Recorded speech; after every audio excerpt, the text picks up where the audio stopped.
Hello. तर काल कुणीतरी ना माझे असे मन भरून कौतुक केले आणि ते मला फार छान वाटले. तर त्यांनी केलेले कौतुकच मी तुम्हाला सांगते आणि सोबतच त्यांचे आभार पण व्यक्त करते. त्याचसोबत मी आज तुमच्यासोबत त्या कौतुकाच्या बाबतीत एक गोड रेसिपी पण शेअर करणार आहे, जी की आंबा मोदकाची आहे. आता ज्यानेही माझे ते कौतुक केलेले आहेत ना, त्याच मला म्हणाल्यात, की "तू ज्या रेसिपीज बनवते ना, त्या आम्ही पण घरी ट्राय करतो."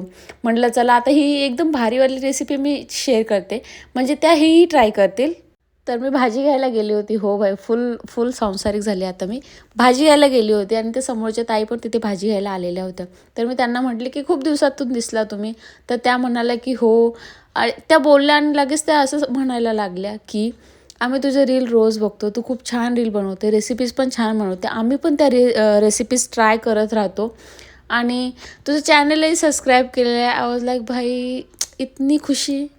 आणि हो, इथे मी नारळ ॲड केल्यानंतर मँगो पल्प ॲड केला होता, ज्याचा व्हिडिओ शूट झालेला नाही आहे. मग का भाई त्यांचे बोलणे ऐकून माझा बिघडलेला मूड एकदम असा फुल होऊन गेला. म्हणजे छान झाला आणि खूप बरं वाटलं माझं असं त्यांनी थांबून कौतुक केलं त्याबद्दल भाई.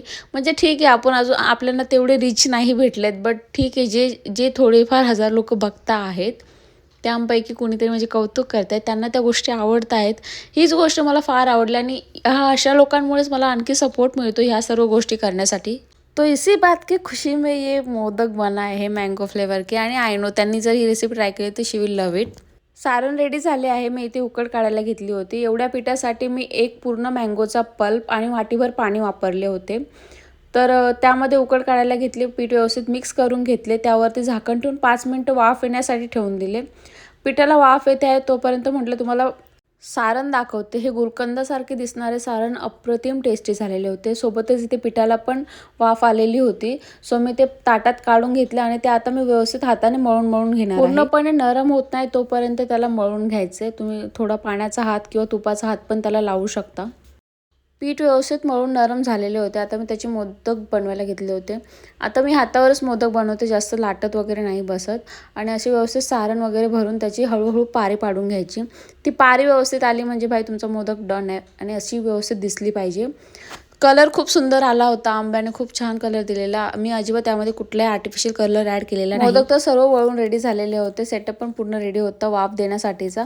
केळीच्या पानावर मी सर्व मोदक ॲड केले आणि त्यांना 15 मिनिटं स्लो गॅसवर झाकण ठेवून होऊ दिले. तर 2च मोदकांना केसर तार लावण्याचे कारण असे, की ते 2 मोदक मला देवांना द्यायचे होते. ते माझ्या लक्षात राहावे म्हणून मी ती ट्रिक यूज केली.